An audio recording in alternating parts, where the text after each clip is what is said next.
At the time of posting this video, we have just a little more than a week before we race against Sorta Stock Mopars for the 3000 Hoopty Challenge. In this video, we're trying to stuff some fat slicks underneath the back to maximize our traction, and we're having some fitment difficulties, so we got to try to figure this out. Otherwise, we may be going to the track with a pretty big disadvantage. The guys about how I can't get this tire and wheel on there, and I was gonna loosen the shocks and the rear leaf springs, lower the rear end farther so that I can get the wheel and tire on there.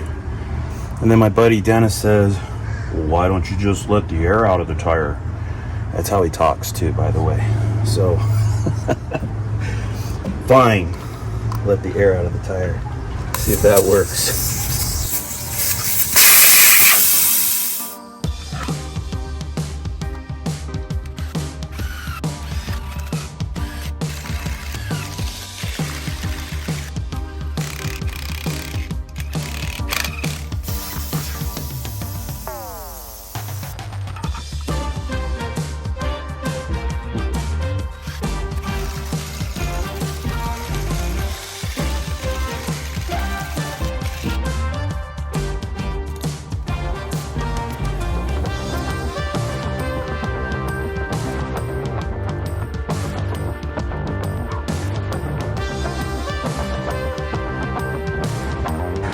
Not bad. It'd look better if it was lower, but there's no way that tire would fit if it was lower. Let's have a look.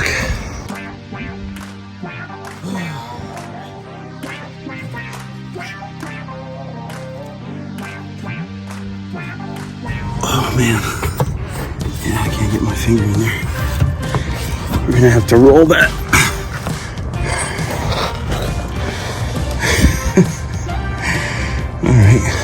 The other side. Whew. It's close.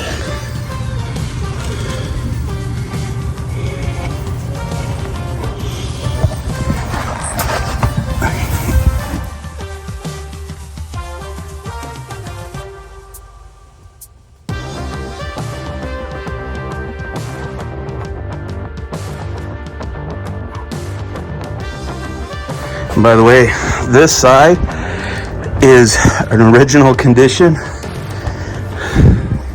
This side has been caved in before. You see the Bondo cracking all over the place. So this could be better or worse. Or the same, just really freaking tight. Yeah, we're gonna have to roll that. Damn, I don't know.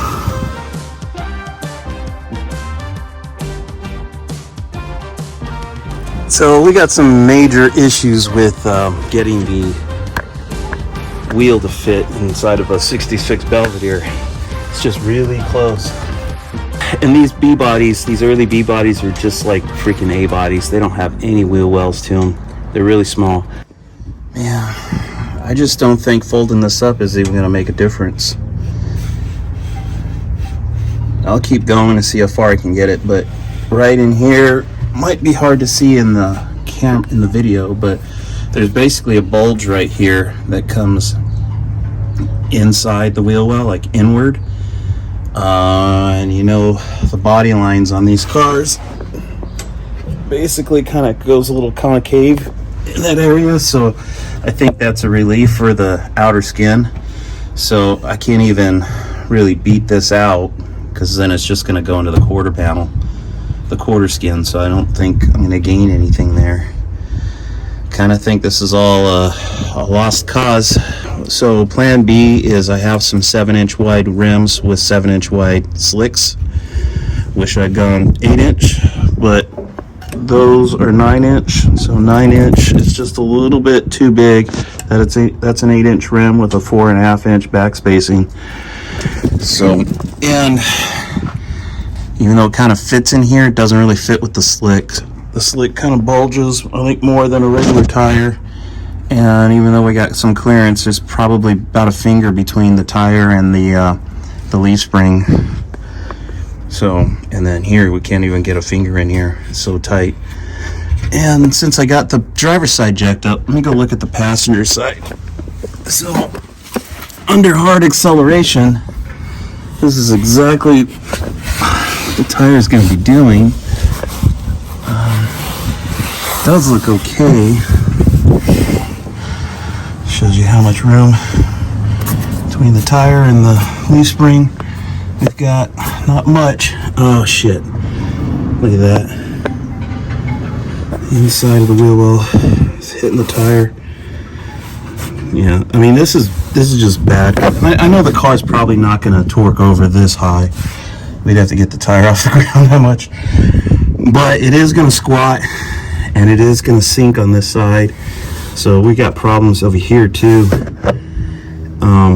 If it ever gets to this point, this wheel well is just going to cut that tire. We're going to have a blowout and then we're going to crash the car. So that's no bueno. All right, I think we need to just go to plan B. We need to go with the skinny tires and skinny slicks, and then just hope that that's enough to take sort of stock Mopars out and beat them.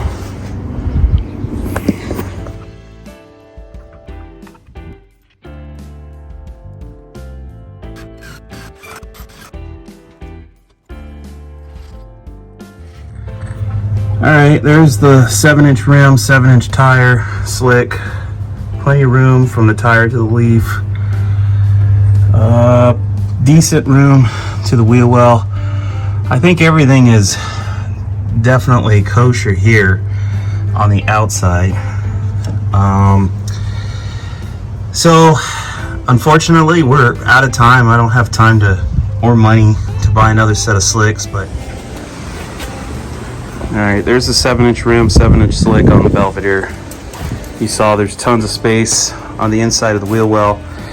So comparing these two, this rim is an 8-inch rim, 4.5-inch back spacing. This rim is a 7-inch rim with a 3.5-inch back spacing.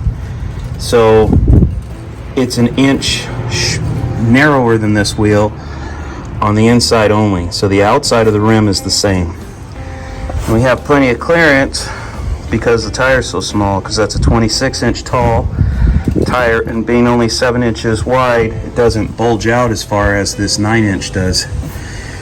So I think I wish we had more time and more money to get the right wheels or tires and stuff, but I think the right thing would have been to do, or the perfect combo for this car would have been using the 8-inch rim and going with an 8-inch slick.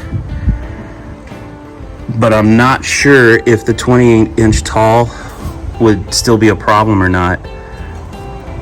I mean, that would be the preference to go to, but well, it is what it is. This is all we have, so we're gonna have to run these skinny slicks on it and just see what happens.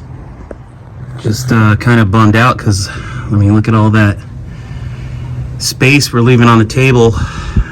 If we had the 8-inch on here with an 8-inch slick, I think we probably would clear.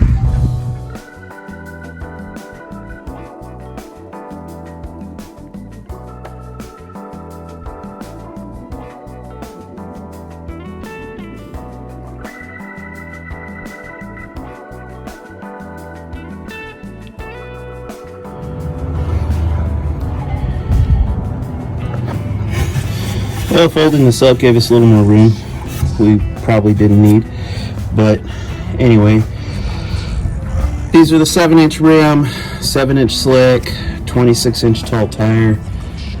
Looks pretty good. I don't think we're gonna have any issues hitting.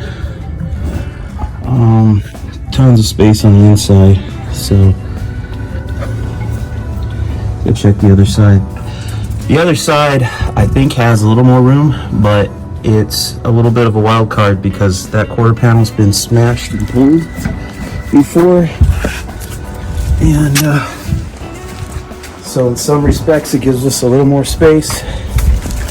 And in others, it might be tight. So now we look pretty good in here. Yeah, we're good. Got no fitment issues. So, oh well. maybe if my YouTube channel takes off and actually make some money, I could buy another set of slicks and go with some 8-inch this time. Get it out about here. Might still be close to the wheel well, but it'll probably work after pushing the wheel lip up, folding it over.